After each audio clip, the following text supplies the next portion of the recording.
Master the zero conditional. Understand real and timeless conditions. Hello, language learners. Today, we're going to recap our understanding of the zero conditional.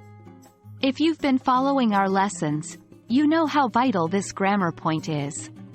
So, let's dive into a summary of key points we've learned about this grammar gem. The zero conditional is used to talk about real, general or scientific facts, and to describe what happens in certain conditions. The structure is very simple. Both the condition and result are in the present tense. The formula is if, when plus present simple, present simple.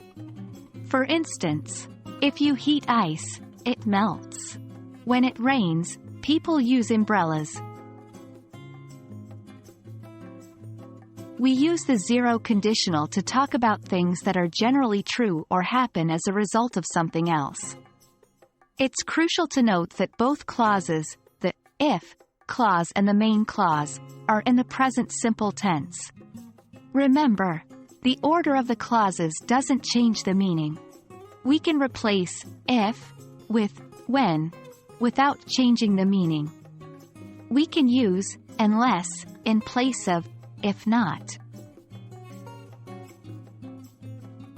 When using the zero conditional, avoid these common mistakes. Don't mix up your tenses. Both clauses should be in the present simple tense. Don't overuse will or would. These are used in other types of conditional sentences, but not in the zero conditional. Don't forget to practice what you've learned. Write your own zero conditional sentences, or find examples in books and online resources. The more you use and spot them, the better you'll become at identifying and using the zero conditional. We hope this recap of the zero conditional has been helpful. Remember, it's all about practice. Don't shy away from making mistakes. They're an important part of the learning process. Tune in for our next video, where we'll delve into the first conditional.